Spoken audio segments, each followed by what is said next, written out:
말씀은 느헤미야 7장 1절부터 73절까지 말씀입니다. 느헤미야 7장 1절부터 73절까지 말씀입니다. 본문이 길기 때문에 다 읽지는 않고요. 끊어서 읽겠습니다. 먼저 7장 1절부터 7절까지를 읽고 그 다음에 건너뛰어서 63절부터 73절까지를 읽습니다. 먼저 한 목소리로 1절부터 7절까지를 같이 읽겠습니다. 성벽이 건축됨에 문짝을 달고 문지기와 노래하는 자들과 레위 사람들을 세운 후에 내 아우 하나니와 영문에 가오는 하나냐가 함께 예루살렘을 다스리게 하였는데 하나냐는 충성스러운 사람이요 하나님을 경외함이 무리 중에서 뛰어난 자라. 내가 그들에게 이르기를 해가 높이 뜨기 전에는 예루살렘 성문을 열지 말고 아직 파수할 때에 곧 문을 닫고 빗장을 지르며 또 예루살렘 주민이 각각 자기가 지키는 곳에서 파수하되 자기 집 맞은편을 지키게 하라 하였노니 그 성읍은 광대하고 그 주민은 적으며 가옥은 미처 건축하지 못하였음이니라. 내 하나님이 내 마음을 감동하사 귀족들과 민장들과 백성을 모아 그 계보대로 등록하게 하심으로 내가 처음으로 돌아온 자의 계보를 얻었는데 거기에 기록된 것을 보면 옛적에 바벨론 왕 느부갓네살에게 사로잡혀 갔던 자들 중에서 노임을 받고 예루살렘과 유다에 돌아와 각기 자기들의 성읍에 이른 자들 곧 스룹바벨과 예수아와 느헤미야와 아사랴와 라마와 나하마니와 모르드게와 빌산과 미스베렉과 비그웨와 느흠과 바나와 함께 나온 이스라엘 백성의 명수가 이러하니라.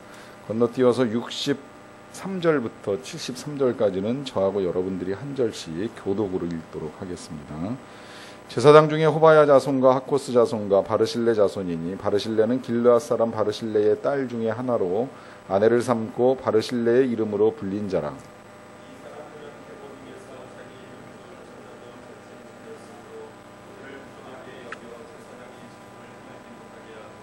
총독이 그들에게 명령하여 우림과 둠밈을 가진 제사장이 일어나기 전에는 지성물을 먹지 말라 하였느니라. 그 외에 노비가 7,337명이요 그들에게 노래하는 남녀가 245명이 있었고 낙타가 435마리요 나귀가 6,720마리였느니라.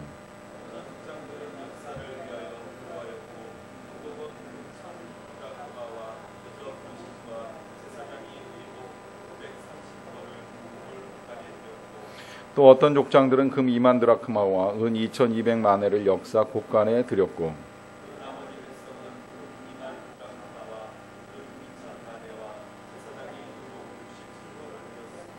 같이 읽읍시다. 이와 같이 제사장들과 레위 사람들과 문지기들과 노래하는 자들과 백성 몇 명과 느디님 사람들과 온 이스라엘 자손이 다 자기들의 성읍에 거주하였느니라. 아멘. 어제 제가 그 별내에서 교회 개척을 준비하는 목사님을 뵙고 왔습니다. 교회가 이제 거의 건축이 다 끝나서 이 인테리어 작업 시작 단계에 있는데 예정으로는 이제 6월 말경에 인테리어가 다 끝나고 이제 예배를 드리려고 준비해 나가고 있는 그런 상황입니다. 그 지금까지 이제 진행된 과정을 제가 뭐 대략 알고 있기 때문에 이제 고생을 많이 했다고 생각을 했습니다. 우리 교회 같으면 계약을 해서 문을 열 때까지 한 6개월 정도 시간이 걸렸는데 이제 그분은 이 땅을 보고 그다음에 그 땅을 계약하고 이제 교회를 문 열 때까지 지금 시간이 한 2년 정도 걸렸습니다.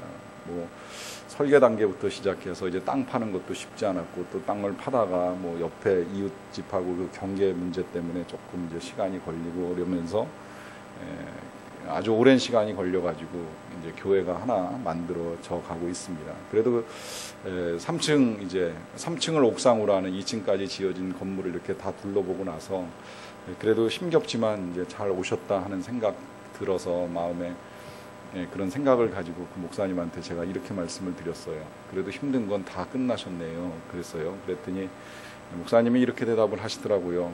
이제 힘든 거 시작이지요. 그러시더라고요. 의미 있는 말이라고 생각을 했습니다. 그분은 그런 설명을 덧붙이시더라고요. 건물이야 때가 되면 지어지리라. 언젠가 시간이 되면 건물은 지어지리라. 그게 짧게 지어지던 길게 지어지던 이건 되리라고 생각을 했는데, 건물이 지어졌다고 교회가 다 된 건 아니지 않습니까? 이제 그 안에 채워야 될 직기비품부터 시작을 해서 직기비품이 또 다가 아니잖아요. 사람도 채워야 되고, 실상 교회를 생각해 보면 건물뿐만이 아니라 사람도 필요하고, 또 사람보다 더 귀한 것은 하나님의 은혜와 영광이 이제 교회 안에 나타나는 일인데, 이 일들에 대한 이제 목회적 부담감을 가지고 오히려 이전의 고생은 고생도 아니고 지금부터 이제 시작이라 하는 답변을 해 주셨습니다. 그렇습니다, 여러분. 어떤 일이 이제 우리가 하나의 목표를 두고 달려나갈 때 실상은 그 목표가 달성되었다라고 해서 모든 것이 끝나는 것이 아니라 그 이후에 놓여져 있는 것들이 더 힘겹게 우리 앞에 다가올 때가 있습니다. 하지만 이걸 이제 하나님의 관점에서 보게 되면 그것은 그냥 단순히 힘든 일로 또 감당해야 될 일이 아니라 그 1차 목표가 달성되고 난 다음에 이제 또다시 이루어 가시는 하나님의 풍성한 계획이 있기 때문입니다. 이제 그 일들에 대한 기대를 우리가 가질 수 있다고도 표현할 수 있습니다. 제가 섬겼던 공동체하고 이제 처음 캄보디아 단기 선교를 준비할 때 회원들하고 공유하지 아니한 비전이 하나 있습니다. 회원들하고 이야기할 때는 이제 우리의 첫 선교, 이 캄보디아에서 우리가 처음 해보는 선교, 대부분의 회원들이 한 번도 선교를 다녀본 적이 없기 때문에 그 첫 선교에 대한 나름대로의 기대감과 또 은혜에 대한 갈망들을 가지고 이제 선교를 나가는 일들을 했어요. 그런데 저는 그 선교를 준비하는 과정 중에 하나님께서 이제 다른 계획을 저한테 말씀을 해주셨습니다. 그건 뭐냐면 교회에 막혀 있는 기도를 이제 새롭게 열어가는 출발점으로 삼으라고 하는 그런 메시지였어요. 그것이 이제 왜 그러냐면 당시 제가 섬기던 교회가 한 1년 동안 이제 분란에 휩싸이면서 교회가 많이 이렇게 어려워지고 그러면서 성도님들에게 제일 많이 듣는 이야기, 또 저도 역시 경험했던 일인데 기도가 안 된다는 겁니다. 교회 오면 은혜가 안 되고, 교회 오면 기도가 안 되고, 기도해도 답답하고, 이 뭔가 풀리지 아니하는 이 가슴의 답답함들이 이제 쌓여가고 있었던 때에 하나님께서 이제 저에게 주셨던 사인은 캄보디아에 나가서 지금 이곳에서 하나님께서 은혜를 부어 주실 만한 준비가 되어 있지 아니하기 때문에 캄보디아에 나아가서 이 공동체의 회원들과 함께 기도의 문을 열고 거기서부터 시작을 해서 다시 기도의 불을 지필 것에 대해서 명확하게 이제 메시지를 주시는 것이었어요. 그래서 이제 그 일이 어떻게 시작이 되고 어떻게 진행될까에 대한 기대감을 가지고 저는 이제 캄보디아를 갈 때 회원들에게 다 일일이 공개하진 않았지만 하나님은 회원들과 함께 이제 끌고 가셨던 비전은 첫 번째 선교였지만 저로서는 그 선교를 시점으로 해서 이제 다시 공동체 가운데 기도의 바람을 일으키고 함께 기도하는 일들을 시작해 나가는 것이 더 중요하다라고 생각을 했습니다. 그래서 거기 가서 이제 처음으로 성령 기도회라고 하는 걸 시작을 해봤어요. 그래서 둘째 날 저녁에 사역을 마치고 돌아와서 이제 세미나실을 빌려가지고 전체 회원이 다 모여서 정말 오래간만에 뜨겁게 모여서 찬양하고 기도하고 하는 이런 시간들을 가지면서 그동안 교회에서 할 수 없었던 기도의 시간을 충분히 하는 시간을 가졌습니다. 그리고 그렇게 사역을 다 마치고 돌아왔을 때 제가 이제 그 공동체 회장하고 찬양팀장을 제 방으로 불러가지고 이야기를 했어요. 우리가 캄보디아에서 했던 기도는 여기서 끝나는 것이 아니라 계속된다. 매주 목요일마다 교회 공간을 빌려가지고 계속 진행시켜 갈 것이고, 그건 우리 공동체뿐만이 아니라 우리 교회 안에서 그동안에 기도에 목마르고 기도하기를 열망했던 사람들은 다 참석을 해서 누구라도 와서 함께 기도하고 성령의 능력을 힘입고 나아가는 시간이 되도록 하겠다라고 선포하고, 그 7월부터 이제 8월까지 한 2달 가까이 목요일마다 모여서 기도하는 시간을 가졌어요. 그 시간을 통해서 성령의 은사를 체험하고 방언하는 사람도 이제 생겨났고요. 이제 그때 마지막 날 집회인가 그 탤런트 한혜진 씨가 와가지고 집회에 참석했다가 함께 방언도 하게 되는 이제 그런 일도 경험을 하고 갔지요. 이런 일들을 통해서 이제 그렇게 기도를 시작을 하고 해마다 여름이 돌아오면 이제 그 다음 08년도 여름에는 목요일마다 하지 않고, 그것도 왠지 이제 제가 좀 답답하다는 생각이 들어서 월요일부터 금요일까지 매일 저녁 7시 반에 이제 매일 모여서 기도하는 일들을 했습니다. 그리고 09년도에도 방학 때 이제 하자고 하는 말씀들이 많으셨는데 제가 09년도에는 이렇게 아예 이야기를 했어요. 올 여름에는 하지 않고 내년 언젠가 때가 되면 내가 하겠습니다라고 생각을 하고 그렇게 이제 밀어놓은 다음에 우리 교회 2010년 5월 문 열기 전에 4월 마지막 주에 닷새 동안 매일 기도로 저녁마다 모임을 갖고 이제 교회 첫 예배를 드리는 일을 했습니다. 이 출발점이 캄보디아 단기 선교에 있었던 거예요. 선교 자체는 이제 목표였고 비전이었지만 거기서 끝난 것이 아니라 하나님께서 그 이후에 열어가시려고 하는 또 다른 계획들이 있었다는 거예요. 느헤미야가 목표했던 것은 성벽입니다. 아니, 그것은 느헤미야의 목표가 아닐 수도 있어요. 그냥 이스라엘 백성들은 단순하게 느헤미야가 말하는 대로 성벽만 건설하면 다 끝나겠지라고 생각을 했지만 하나님의 계획은 달랐습니다. 하나님의 계획은 건물을 세우는 것이 아니라는 거예요. 성벽 건축보다 더 중요한 것이 있습니다. 그건 이제 이스라엘 백성들을 다시 세워나가는 일이에요. 그동안에 전쟁으로 인하여 상처를 받고 포로 생활로 인하여서 짓눌려왔던 이 백성, 그래서 하나님의 영광을 드러내지 못하고 살아왔던 이 백성들과 하나님께서 다시 시작하셔야 될 일들이 있기 때문에 이제 성벽 완성 이후에 하나님이 새로운 일들을 느헤미야와 함께 추진하게 되는데, 제일 먼저 하는 일 7장 1절입니다. 성벽이 건축됨에 문짝을 달고 문지기와 노래하는 자들과 레위 사람들을 세웠다 그래요. 제일 먼저 하는 일 뭐예요? 일이 끝난 후에도 추가적으로 해야 할 일이 있는데 그것은 사람을 세우는 일이라는 거예요. 추가적으로 해야 될 일은 문짝을 다는 일이었습니다. 왜? 성벽을 건축하고 나서 문짝 달지 아니하면 아무 소용없지요. 그러니까 문짝 다는 일 해야 합니다. 했어요. 그럼 문짝만 달았다고 되느냐? 그 문을 열기도 해야 되고 닫기도 해야 되고 또 문짝을 지키는 사람도 있어야 되니까 제일 먼저 세우는 사람이 문지기입니다. 그리고 문지기만 세우는 것이 아니라 이제 노래하는 자들과 레위 사람을 세웁니다. 왜 노래하는 자들과 레위 사람을 세울까요? 하나님께 드리는 예배가 중요하니까 제사를 드리기 위해서 이 예배하는 자로 또 성전을 관리하는 자로 노래하는 자들과 레위 사람들을 세우는 일이 성벽이 완성된 이후에 이제 두 번째로 진행이 되는 일이라는 거예요. 이러한 일을 놓고 보면 목표가 성취된 이후에도 계속적으로 혹은 지속적으로 해야 할 일들이 남아있다는 것을 보게 됩니다. 느헤미야가 처한 상황은 그 7장 4절에 이렇게 이제 설명이 되고 있어요. 그 성읍, 예루살렘 성읍은 광대하고 그 주민은 적으며 가옥은 미처 건축하지 못하였다 하는 말씀이 있습니다. 성벽은 쌓아놨는데 그 성벽 안에 아직 집이 만들어져 있지 않다 보니까 누구도 성벽 안에서 살려고 하는 사람이 없는 거예요. 그러다 보니까 주민이 적죠. 그러니까 아직 무슨 일이 남아있어요? 가옥을 더 지어야 되는 일이 남아있고 또 그 지어진 가옥에 사람들이 이사를 해야 되는 일이 남아있습니다. 그러니까 목표가 성취된 이후에도 계속적으로 해야 할 일들이 남아있다라고 하는 거예요. 가장 기본적으로는 성을 만들어 놓은 게 중요한 게 아니라 그 성을 지켜야 되잖아요. 지키는 사람이 없으면 또 무너지고 또 불타고 또 황폐하게 될 수 있잖아요. 근데 지키는 사람이 살만한 집이 없는 겁니다. 그러다 보니까 어떻게 해야 돼요? 그 집에 살 사람들을 만들기 위해서는 먼저 집을 짓는 일이 되어야 된다는 겁니다. 이게 아주 중요한 성경의 원리입니다. 교회가 만들어지는 것도 중요하지만 교회에 사람이 없으면 건물로서의 교회는 아무 의미가 없습니다. 그래서 왜 명확하게 표현을 하면 교회는 건물이 아니라는 말씀을 제가 자주 드리잖아요. 교회는 예배당입니다. 교회당이라고 표현해도 맞아요. 진짜 교회는 사람이에요. 사람들이 모여있으면 꼭 이 공간이 아니더라도 가정에서 교회를 이룰 수 있고 샘모임에서 교회를 이룰 수 있고 때로는 직장에서도 교회를 이룰 수 있습니다. 중요한 건 사람이 채워져야 된다라고 하는 거죠.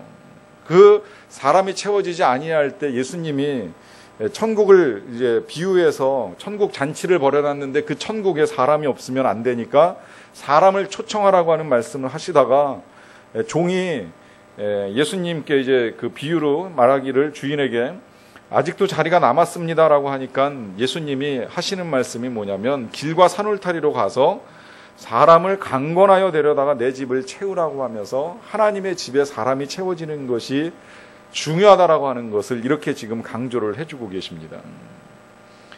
여러분 여기서 우리가 이제 잘 생각을 해보셔야 돼요. 그건 뭐냐면 하나님의 목표가 성벽 건축에 있는 것이 아니라는 거예요. 하나님의 궁극적인 목표는 하나님의 백성들을 통하여서 영광을 받으시는 것입니다. 그렇기 때문에 하나님은 이스라엘 백성들을 애굽에서 끌어낼 때에도 그냥 끌어내실 수도 얼마든지 있었지만 애굽에다가 10가지의 재앙을 내립니다. 왜 10가지의 재앙을 내릴까요? 그 10가지의 재앙을 통해서 애굽 사람들이 믿는 신, 또 애굽이라고 하는 나라가 별것 아니라고 하는 걸 하나님이 보여주시는 거예요. 당시 애굽은 최고의 강대국이었었고 그들이 섬기는 신은 대단한 신이었습니다. 그 신전이 지금 수천 년 세월이 흘러도 지금 이집트 땅에 아직도 남아있을 만큼 대단한 나라를 형성하고 있었어요. 하지만 그 나라도 하나님이 치시고자 하면 그 신들이 아무것도 아니고 그 나라가 아무것도 아니라고 하는 걸 이 이스라엘 백성들을 통해서 보여주시는 겁니다. 그러니까 나중에 시간이 지나고 이 이스라엘 백성이 애굽을 빠져나가지고 가나안 땅에 들어가게 될 때 가나안 백성들이 두려워 떨잖아요. 너희들이 저 애굽에서 애굽의 신들을 다 무찌르고 올라온 여호와 하나님의 백성이 아니더냐라고 하면서 두려워하죠. 하나님이 원하시는 건 바로 이거예요. 그 백성들을 통하여 영광을 받으시는 거예요. 그 백성들의 삶을 통하여서 하나님이 영광을 받기를 원하셨어요. 이런 하나님의 뜻을 알고 있으니까 느헤미야가 성벽 건축이라고 하는 그 성취감에 안주를 하지 않고 하나님의 나라의 궁극적인 완성을 위해서 이제 새로운 사역에 눈을 뜨게 됩니다. 그 새로운 사역에 눈을 뜨면서 제일 먼저 하는 일이 뭐냐면 이제 사람들을 세워나가는 일이에요. 왜 그럴까요? 사람이 세워져야지 뭘 해도 할 수 있거든요. 그래서 이제 사람을 세우는 일을 하는 것을 우리가 하나씩 둘씩 보게 되는데요. 제일 첫 번째로 이 사람을 세우는 기준이 뭐냐면 충성스럽고 하나님을 경외하는 사람을 세웁니다. 느헤미야 7장 2절 말씀입니다. 내 아우 하나니와 영문에 관한 하나냐라 그래요. 이 하나니라고 하는 사람 혹시 기억나세요? 이 사람이 그 옛날 이 느헤미야가 처음에 이 바사 왕국의 그 수산궁에 머무르면서 술관원으로 있을 때 예루살렘의 소식을 전해준 동생이잖아요. 형한테 찾아와 가지고 형은 여기서 잘 먹고 잘 사는지 모르겠는데 지금 예루살렘은 다 무너졌고 불탔고 황폐하게 되었다. 여기서 그냥 이렇게 혼자 호의호식하며 지낼 것이냐라고 하는 이야기를 전해주었던 동생이 바로 이 하나니라고 하는 동생입니다. 그리고 영문의 관원이라고 하는 이 사람 하나냐는 바사궁의 관원이라고 하는 게 이제 우리가 그 알 수 있는 최고의 자료인데 바사궁에서 아마 느헤미야가 데리고 온 부관 같은 사람이 아니겠는가 그렇게 생각을 합니다. 그런데 이 두 사람을 함께 예루살렘을 다스리는 자들로 세워요. 통치권을 준 거예요. 그 이유가 뭐 측근이라서 동생이라서 데리고 온 사람이라서가 아니라 거기에 기준을 분명하게 말합니다. 그 이유 첫째 뭐예요? 충성스러운 사람이고 둘째 하나님을 경외하는 사람이라고 하는 거예요. 이건 아주 사람을 세우는데 중요한 기준입니다. 지금도 우리 교회에서 사람을 세울 때 저도 역시 똑같은 관점을 가지고 사람을 봅니다. 충성스러운가 하나님을 경외하는가. 특히 이 충성의 기준에 대하여서 마태복음 25장 21절에서 예수님도 분명하게 말씀하셨죠. 칭찬받는 종의 모습. 그 주인이 이르되 잘하였도다 착하고 충성된 종아 네가 적은 일에 충성하였음에 내가 많은 것을 네게 맡기리니 내 주인의 즐거움에 참여할지어다 라고 하면서 적은 일에 충성하는 이 일을 하나님께서 귀히 여기시는 것을 다시 가르쳐줘요. 이렇게 해서 우리가 만약에 하나님께서 부탁하시는 일을 맡게 된다면 그 일이 어떤 일이든지 간에 우리는 디모데전서 1장 12절에서 사도 바울의 고백과도 같은 고백을 할 수 있어야 됩니다. 그 고백이 이런 고백입니다. 나를 능하게 하신 그리스도 예수 우리 주께 내가 감사함은 나를 충성되이 여겨 내게 직분을 맡기심이니 그래요. 여기 아주 중요한 두 가지의 고백이 담겨 있어요. 첫째는 하나님께서 나를 능하게 하셨다는 거예요. 예수 그리스도께서 나를 능하게 하셨다. 그리고 또 하나는 두 번째로는 나를 충성되이 여겨 주셨다는 거예요. 절대 내가 능력이 있다고 말하지도 않고 또 내가 충성된 사람이라고 말하지도 않고 하나님이 나에게 능력을 주셨고 또 두 번째로는 하나님이 충성되이 여겨 주셨기 때문에 직분을 맡겨 주셔서 그래서 우리 예수 그리스도께 내가 감사한다라고 하는 고백을 합니다. 이것이 세움받은 사람의 태도라고 하는 거예요. 이렇게 사람을 세우는 것은 이유가 있습니다. 그건 뭐냐면 계속되는 사단의 공격에 대비하기 위함입니다. 우리가 전 시간에 한번 그런 사실을 봤죠. 우리도 끈질기게 인내하며 나아가야 합니다. 매일같이 인내의 옷을 입으라고도 배웠습니다. 그런데 우리만 인내하며 나아가는 것이 아니라 사단도 보통 끈질긴 게 아니에요. 지속적으로 공격합니다. 생각해 보세요. 성벽 건축 끝났다고 해서 사단이 이젠 졌다 포기하고 돌아갈까요? 절대 그러지 않습니다. 산발락과 도비아가 끝낼까요? 저 세워진 성벽을 어떻게든 허물려고 애를 쓸 거 아닙니까?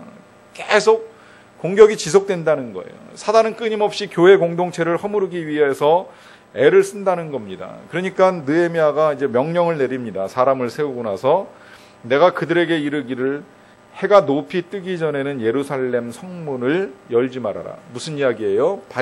날이 밝기 전에 함부로 문 열어주지 말라는 거예요. 그리고 아직 파수할 때에 곧 문을 닫아라. 누군가 지키는 사람이 있을 때에 문을 닫지, 지키는 사람 없이 문을 닫아버리는 그런 실수를 저지르면 안 된다는 거예요. 그리고 문만 닫을 뿐만 아니라 빗장을 지르라고 이야기를 하고, 또 그걸로 끝나는 것이 아니라 예루살렘 성 안에 살고 있는 주민들은 각각 자기가 지키는 곳에서 파수하라고. 그러니까 주어진 자리에서 지키는 역할을 잘 감당해야 된다는 거 명령하고요. 거기서만 끝나는 것이 아니라 자기 집 맞은편을 지키라고 명령을 합니다. 자기 집 맞은편을 지키라는 건 또 뭐예요? 내 것만 잘했다고 끝나는 것이 아니라 때로는 내 거 아니지만 남의 것도 돌아봐 줄 수 있어야 된다는 거예요. 혹 누군가 빵꾸난 부분이 있는지 없는지 헤아려 보면서 그 사람의 목까지도 때로는 헤아릴 줄 아는 여유로움을 좀 가지고 지킬 것을 당부합니다. 이유는 뭐예요?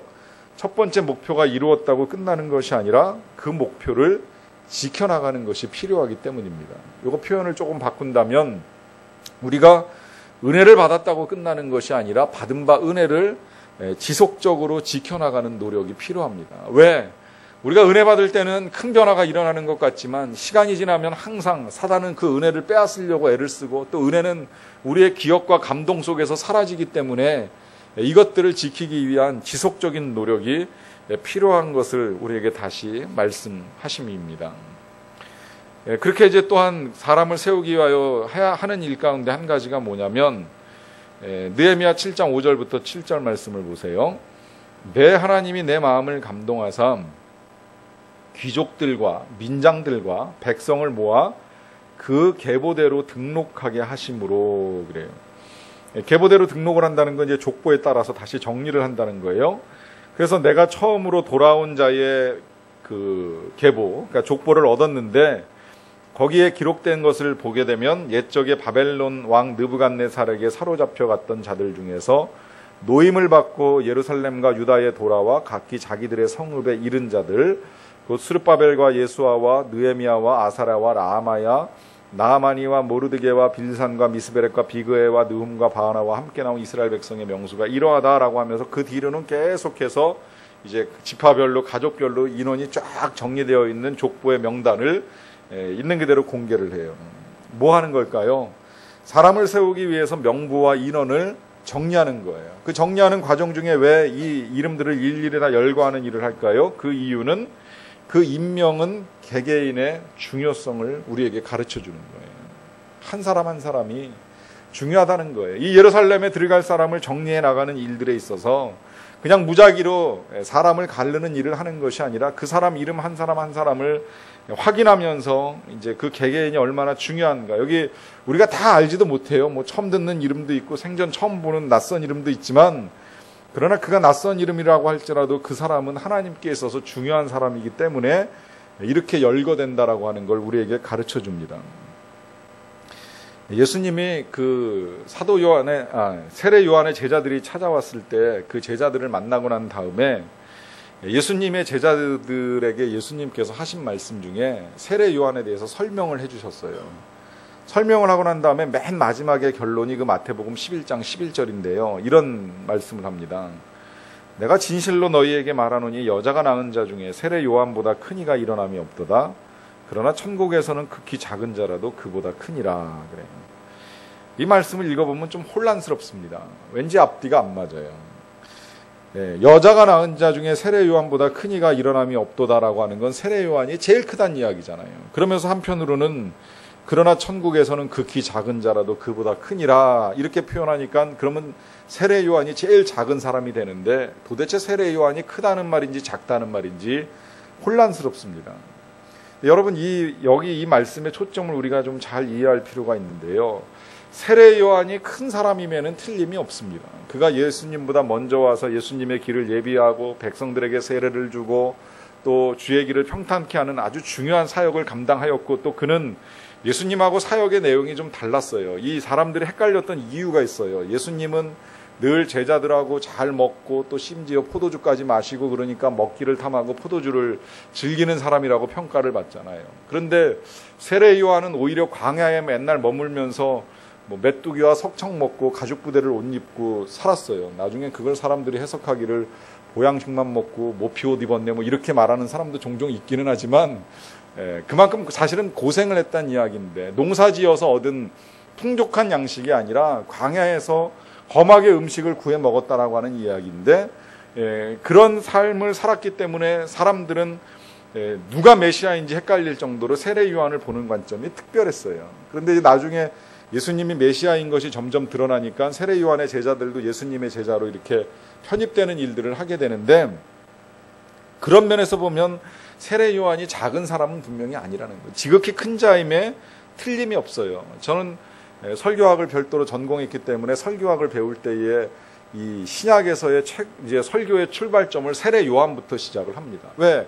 세례 요한이 예수님보다 먼저 설교하신 분이시거든요. 신약에서만 놓고 보면 그래요.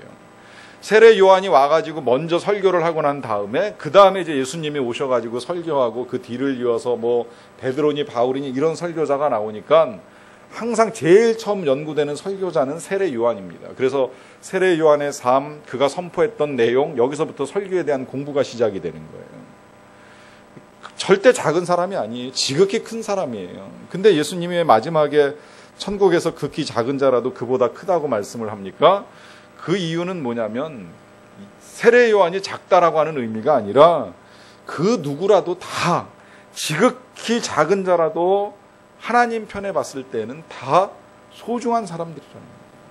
소중한 하나님의 자녀들이라는 거예요. 그 개개인의 중요성을 하나님이 말씀하시는 거예요. 그가 비록 세례 요한과도 같이 귀한 사역을 감당하지 못하였을지라도 그럴지라도 세례 요한만큼이나 귀하고 소중한 존재라고. 이유가 뭐예요?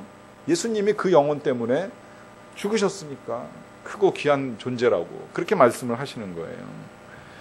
그래서 일일이 명부를 열거하는 일을 하기도 하는 겁니다. 그 다음에 이제 네 번째로는 사람들 중에는 그의 행한 일로 말미암아 직분을 얻지 못하는 일이 있기도 합니다. 다 직분을 얻은 것이 아니라 보니까 그 중에 7장 63절을 보시면요. 제사장 중에는 호바야 자손과 학고스 자손과 바르실레 자손이니 바르실레는 길르앗 사람 바르실레의 딸 중에 하나로 아내를 삼고 바르실레의 이름으로 불린 자라 그래요. 이름이 바뀌었어요. 이제 그 결혼을 하면서 이 사람들은 계보 중에서 자기 이름을 찾아도 찾지 못했어요. 레위 족보에 이름이 없는 겁니다.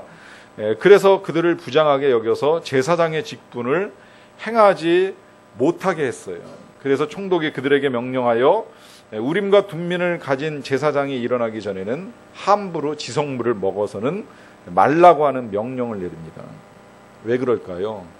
이 사람이라고 하는 것이요, 상황이 엉망이면 삶도 엉망이 될 가능성이 훨씬 커져갑니다. 우리나라에서 왜 예비군들이 항상 예비군 그 훈련복 입을 때랑 그 사복 입을 때랑 태도가 180도 달라진다는데 때로는 상황이 사람을 만들기 때문입니다. 자리가 사람을 만든다고도 표현을 하잖아요. 이 지금 예루살렘의 상황을 놓고 생각을 해보면 황무지였어요. 불과 2달 전만 해도 아무것도 없던 허허벌판에 불탄 흔적밖에 남아있는 것이 없던 동네입니다. 자, 거기에 성벽이 만들어지고 이제 간신히 성의 모습을 갖췄어요. 아직도 제대로 준비된 건 없어요. 그러면 하나님께 제사는 드려야 되겠는데 누가 레위 지파인지 누가 제사장인지 정확하게 알 수 없어요. 특히 이 바르실레라고 하는 이런 사람 같은 경우에는 원래 족보에 있었던 사람도 아닌 사람이 결혼을 하면서 족보에 이름이 끌려 들어오다 보니까 그가 레위 지파인지 아닌지 정확하게 알 수 없는 거예요. 그러니까 확인될 때까지는 제사장 직분 행해서는 안 된다. 행여라도 지성물을 먹지 못하고 버리는 한이 있더라도 함부로 이 제사장의 직분을 하려고 해서는 안 된다고 하면서 선을 거줍니다. 왜 그래요? 엉망이 된 상황 속에서도 지켜야 될 것은 지켜야 된다는 거예요. 그렇기 때문에 이런 일들을 막아서는 일들도 있을 수 있다라고 하는 것입니다. 더군다나 여기서 이제 또 하나 우리가 확인하는 메시지는 뭐냐면, 이름을 찾지 못하니까 결국은 성소의 일을 감당 못하잖아요. 이게 이제 여러 가지로 적용이 될 수 있는데요. 뭐 그냥 가장 쉽게 한 가지만 적용을 하자면, 이름이 없으면 천국에 들어갈 수 없습니다.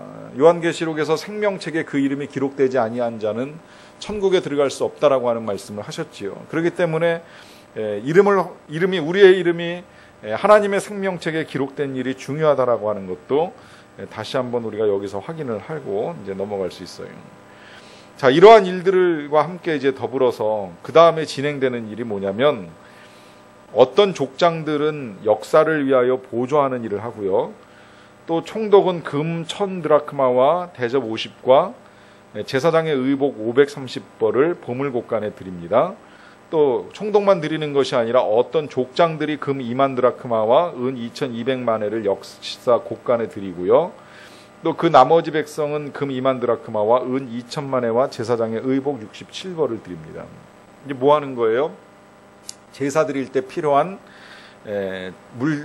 물건과 그 제사장이 입어야 될 옷, 이런 것들을 헌물하는 일을 하는 거예요. 역사를 위해서 보조하고 헌물하는 일을 합니다. 왜 그럴까요? 이래야지만 하나님의 나라가 이제 회복되어 가는 거예요. 성벽 건축됐다고 끝난 거 아니라고 분명히 말씀드렸죠. 성벽 건축되는 이유가 뭐예요? 그 성벽에서 이제 다시 이스라엘 백성들이 하나님을 예배해야지 하나님의 영광을 받으실 거 아닙니까? 그 예배를 드리기 위해서 그 다음에 필요한 게 뭐예요? 그 다음에 필요한 것이 이 성구들 들여놓고 또 성물들 들여놓고 또 필요한 이제 물질들 모아가지고 제사장이 입기도 하고 하는 이런 것들을 모아나가는 일들을 해나가는 겁니다. 여러분, 이 상황을 이전의 상황하고 한 번쯤은 비교를 해서 생각을 해볼 필요가 있습니다. 이전의 상황은 황폐한 성읍이었습니다. 도대체 여기서 다시 하나님의 영광이 어떻게 드러날까 하는 이런 생각을 불러일으킬 만한 그런 상황이었어요. 근데 이제 2달 세월이 흘러서 성벽이 건설이 되고 또 그곳에 이제 성소가 세워지면서 다시 하나님께 제사를 드릴 옷들이 모여지고 또 그릇들이 모여지고 하는 이런 과정들을 통해서 이제 하나님의 영광, 하나님의 나라가 서서히 회복되어 간다는 겁니다. 이스라엘 백성들로서는 또 느헤미야로서는 얼마나 감격스러운 일이겠느냐 하는 거예요. 이러한 일들을 통하여서 하나님의 백성들이 각기 자기의 처소에서 평안히 거주하게 됩니다. 마지막 줄인데요. 이와 같이 제사장들과 레위 사람들과 문지기들과 노래하는 자들과 백성 몇 명과 느디님 사람들과 온 이스라엘 자손이 다 자기들의 성읍에 거주하였느니라 라고 하면서 각기 자기의 처소에서 평안하게 이제 거주하는 은혜를 함께 누리게 됩니다. 이것이 하나님의 나라와 회복과 더불어서 이제 또 하나 하나님이 베푸시는 은혜예요. 자기의 처소에 이제 거할 수 있는, 평안하게 거할 수 있는 상황을 얻어 나간다라고 하는 거죠. 여기까지 진행된 일들을 통하여서 이제 우리가 몇 가지 사실을 정리합니다. 첫째는 뭐냐면, 우리가 목표하는 일 뒤에 하나님께서 또 다른 계획을 가지고 계신다는 거예요. 그리고 그 계획은 훨씬 좋은 일입니다. 사실은 이스라엘 백성들의 입장에서도 생각을 해보면 성벽을 짓는 것도 물론 중요했겠지만 그보다 중요한 건 이제 그들이 잃어버렸던 하나님의 영광을 회복하는 일, 또 하나님께 나아가 예배를 드리는 일, 자신들의 실제를 보는 일, 자신들이 하나님의 말씀 앞에 다시 서는 일, 그 말씀을 통해서 회개하고 은혜를 받는 일, 이런 일들을 경험할 수 있다라고 하는 것, 이 귀한 계획 가운데 하나님이 그 백성에게 제일 먼저 시킨 일은 성벽 건축이었고 여기서만 끝나는 것은 아니었다는 거예요. 이러한 사실을 통해서 이제 보는 또 하나의 사실은 뭐냐면, 하나님께서는 건물을 세우는 데 관심을 가지고 계신 것이 아니라 사람을 세우는 데 관심을 가지고 계셨다는 겁니다. 단지 건물을 세우는 건 사람을 세우기 위한 방편이라는 거죠. 그래서 하나님께서 원하셨던 것은 성벽이 아니라 이스라엘 공동체의 회복입니다. 그 옛날 죄악으로 인하여 전쟁을 치르고 뿔뿔이 흩어져 가고 또 포로 생활로 사로잡혀 갔던 이 이스라엘 백성이 다시 예루살렘을 중심으로 모여서 하나님의 예배와 말씀 속에 새롭게 세워지기를 바라는 하나님의 일들이 진행된다는 거예요. 그 일을 위해서 때로는 성벽을 세우는 일도 해야 되고 또 하나님께 물질, 여기 지금 보면 뭐 헌물하고 하는 이제 보조하는 일들도 일어나는데, 이게 필요한 이유가 뭐냐면 마음을 모으는 일을 하는 거예요. 원래 네 물질 있는 곳에 저기 마음이 있다고 하나님 말씀하셨듯이 이런 것들을 모으면서 하나님은 그들의 마음이 점점 성소를 중심으로 하나님 중심으로 이제 모이기를 원하셨다고 할 수 있겠죠. 그렇게 이 사람에게 관심을 가지신 하나님께서는 우리 각 사람이 충성되고 하나님을 경외하며 하나님의 일에 쓰임받기를 원하고 계십니다. 그렇게 우리가 하나님께 충성하고 하나님을 경외하면 하나님께서 우리의 가문에 평안함을 주시겠다라고 하는 약속도 우리가 함께 보게 된 것이고요. 맨 마지막으로는 그렇게 하나님께 나아오는 우리 한 사람 한 사람을 하나님께서 소중히 여기시고 이 소중히 여기시는 우리를 통하여 하나님은 지금도 계속해서 하나님의 일들을 이루어가기를 기뻐하신다고 하는 것입니다. 그래서 그 은혜 가운데 쓰임받는 저와 여러분들이 되기를 간절히 축원합니다. 같이 찬송하시겠습니다. 우리 아까 불렀던 찬양 중에 주를 향한 나의 사랑을 주께 고백하게 하소서 함께 찬양.